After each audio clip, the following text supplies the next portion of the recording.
Untuk Anda ketahui, Saudara, sepekan ke depan, BMKG, Badan Meteorologi, Klimatologi dan Geofisika, memprediksi bahwa masih akan terjadi curah hujan yang cukup tinggi di sejumlah daerah di tanah air, bahkan cuaca ekstrim. Seperti diketahui, dampak hujan yang terjadi beberapa hari terakhir membuat sejumlah daerah di Indonesia terkena banjir. Sampai kapan cuaca ekstrim ini akan melanda Indonesia? Segera kita bahas dengan Deputi Bidang Meteorologi dari BMKG, Pak Guswanto. Pak Gus, selamat pagi, salam sehat Pak Gus. Selamat pagi Mas Bayu, salam sehat selalu. Ya, terima kasih. Pak, masyarakat tampaknya sudah mulai aware mengenai cuaca ekstrim kali ini karena dampaknya juga sudah mulai terlihat sesuai dengan prediksi BMKG. Nah, BMKG masih menyatakan sampai tanggal 15 Oktober nanti masih ada cuaca ekstrim. Itu persisnya seperti apa nih cuaca ekstrim selanjutnya ini Pak Gus? Baik Mas Bayu, jadi yang pertama saya sampaikan adalah bahwa pada saat ini sebenarnya sudah sekitar 59 atau 60% lah wilayah Indonesia itu memang sudah memasuki musim hujan tahun 2022-2023 yang nanti oleh BMKG kita prediksi puncaknya pada bulan Januari. Kemudian ini juga ditambah masih adanya background kondisi lanina lemah dan iodin negatif di wilayah Indonesia, dan ini memberikan suplai uap air.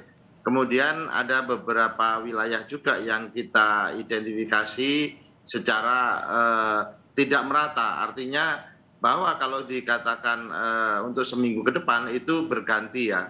Ya. Kita lihat pada saat ini kita tanggal 11 sampai 13 itu masih kita perkirakan masih masif di wilayah Aceh, Sumatera Utara, Sumatera Barat, Riau, Kepulauan Riau, Jambi, Bengkulu, Sumatera Selatan, Bangka Belitung, Banten, Jawa Barat, kemudian Jawa Tengah, Jawa Timur, terus kemudian beberapa wilayah di Kalimantan, Kalimantan Barat, Kalimantan Tengah, Kalimantan Selatan ya, kemudian kita melihat juga di wilayah selatan Indonesia ada Bali dan NTT, kemudian di sebelah timur ada Sulawesi Barat, Sulawesi Selatan dan Papua Barat.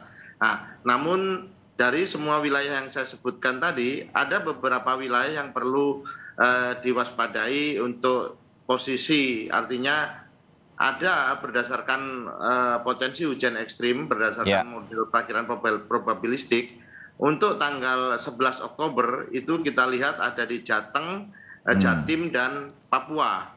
Jadi sekali lagi Jawa Tengah, Jawa Timur dan Papua. Sedangkan tanggal 12 nanti itu di wilayah Jawa Tengah. Nah, curah hujannya ini lebih dari 50 mm per hari. Kemudian kita lihat juga Mas Bayu, jadi berdasarkan perakiraan cuaca berbasis dampak ya, bahwa tanggal 11 ini yang perlu kita waspadai adalah di Jawa Barat dan DKI. Itu yang kita lihat. Hal ini sebenarnya ada sedikit perbedaan. Kalau tadi yang saya sebutkan Jawa Tengah, Jawa Timur, Papua itu adalah berdasarkan perakiraan model probabilistik ensemble dengan nilai curah hujan lebih besar dari 50 mm dengan probabilistik di atas 60%. Nah, sedangkan yang saya sebutkan tadi yang perakiraan berbasis dampak hujan lebat itu adalah apabila nanti terjadi bencana, yang kita lihat adalah di Jawa Barat dan DKI Jakarta. Itu demikian Mas Bayu. Oh ya, terbayang, dan ini dalam beberapa hari terakhir ini itulah daerah-daerah yang kemudian harus lebih memberikan perhatian, begitu ya Pak Gus.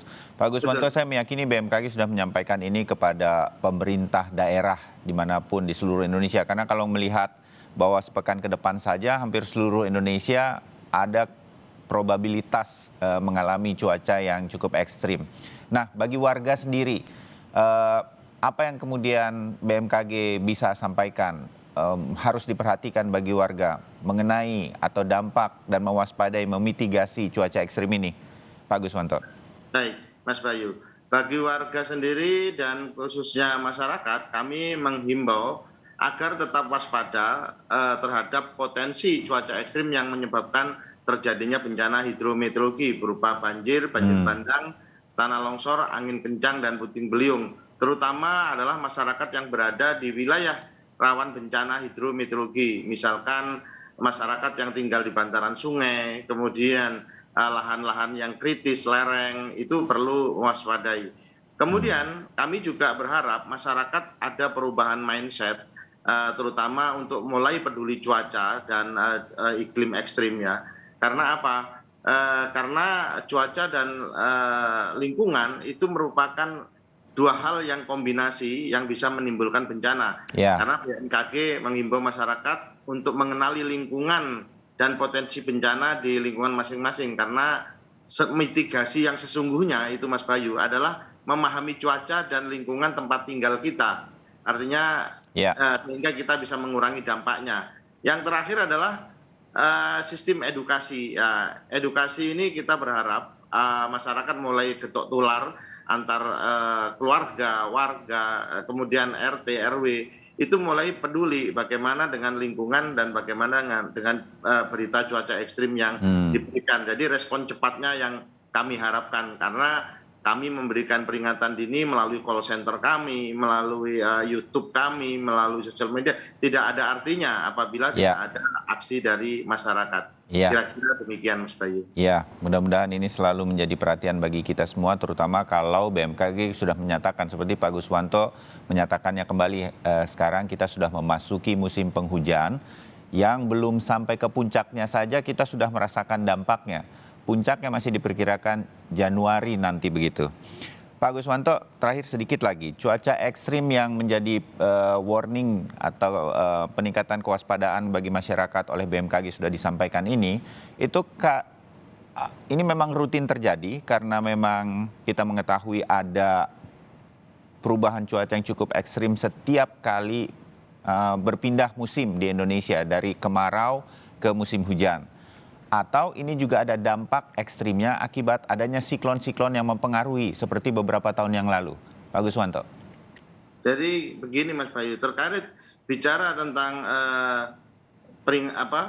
bencana hidrometeorologi, kita melihat bahwa sebenarnya di Indonesia itu potensi bencana hidrometeorologi sepanjang tahun terjadi. Kita lihat tinggal kita memilah bencana hidrometeorologi basah atau kering. Kalau kita melihat misalkan pada saat ini musim hujan. Musim hujan itu biasanya kita lihat ya, itu bencana yang muncul itu adalah, ini saya bicara kalau bicara musim hujan berarti tentunya masa peralihan dari musim kemarau menuju hujan masuk ya, artinya September, Oktober, November, Desember sampai nanti April.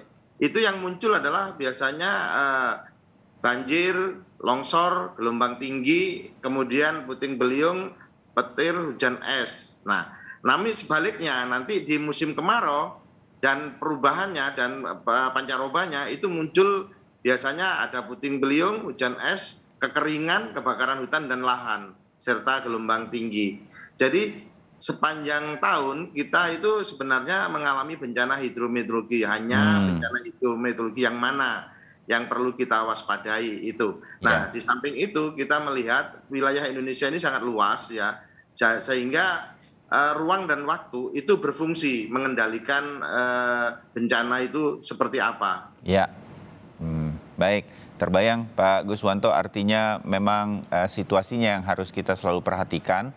Bencana hidrometeorologinya itu pasti selalu ada begitu, tergantung kering atau basah. Sekarang kita sedang mewaspadai apa yang kita sebut sebagai di dalam situasi basah. Dan sekali lagi saya garis bawahi, kita masih menunggu puncaknya yang diperkirakan pada bulan Januari untuk musim penghujan ini. Waspada terus dan terus peduli terhadap cuaca dengan memantau semua hal, informasi-informasi yang didapat dari BMKG. Pak Guswanto, Deputi Bidang Meteorologi dari BMKG, terima kasih waktunya pagi ini Pak, dan kita akan ketemu lagi. Terima kasih Mas Bayu, salam sehat selalu. Salam sehat Pak Guswanto.